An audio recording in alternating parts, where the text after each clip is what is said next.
I lost my father many years ago to bone cancer. He went way too young. He was only 65 years old when he passed.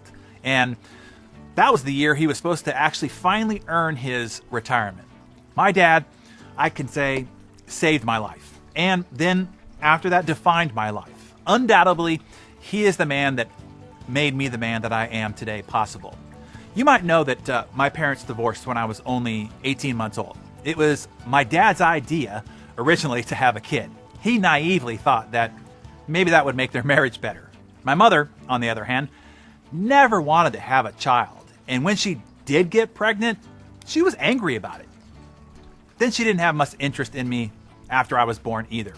It obviously didn't improve their marriage, so 18 months later, after I was born, they decided to just divorce. My mother, who never wanted me to begin with, just cheerfully handed me to my father, walked out the front door, and never looked back. My dad, well, he didn't know what to do with me either. I mean, he was only 23 years old when I was born.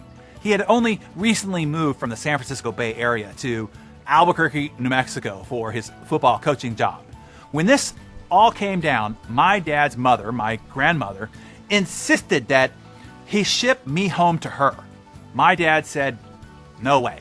So my grandmother, she got on a plane and showed up on his front doorstep, further insisting.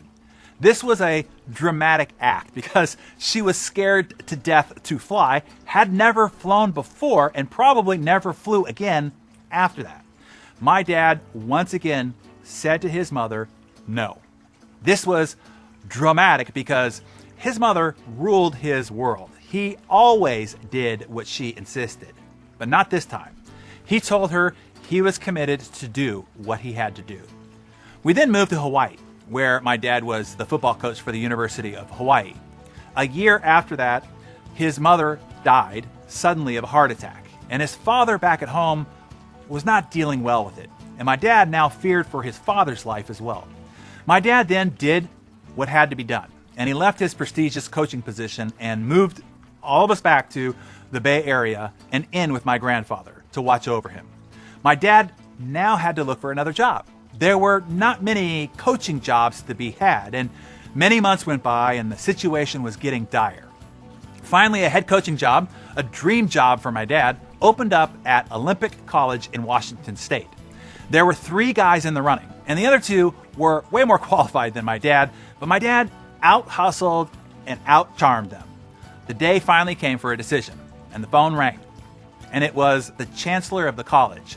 He had the entire board of directors in the room with him, 40 people on speakerphone.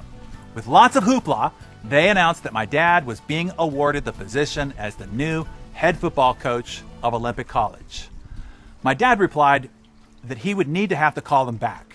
He needed to talk to his father first. The chancellor said that they would all stay in the room and wait while he did so. By that time, my grandfather was not doing so well over the loss of my grandmother. He was drinking during the day, which he never did, and he was going to bed with his clothes still on and showing up to work in them the next day, which he never did. When my dad told his father about the job offer in Washington, my grandfather's eyes welled up with tears, and he said, "Just do what you have to do, son." So my dad picked up the phone and he called back the chancellor. He said, "I have to decline your offer. I have to take care of my dad." There was a dead silence for 5 seconds or more.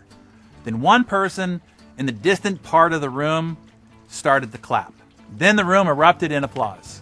He hung up the phone and he never looked back. Today, I applaud my dad one more time. Because when it came down to it, he always did what had to be done. And because he did, I have the life that I have today. And because he did, I hope that maybe today or yesterday or tomorrow, I can have an impact on your life in some small way. If that happens, then my dad lives on. My dad and I used to talk every Sunday. No matter where I was in the world, it was our ritual. It was our special time. I wish I could talk to my dad this Sunday.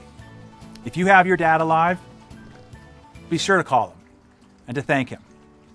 Thank him for making you possible, and maybe the life that you have as well. And tell us, what is the lesson or example that you would tell in your dad's eulogy about how he shaped you into the person that you are now? I would love for you to share that in the comments. Write down a few notes to yourself in your Darren Daily Journal as well. And I can't wait to read about your dad.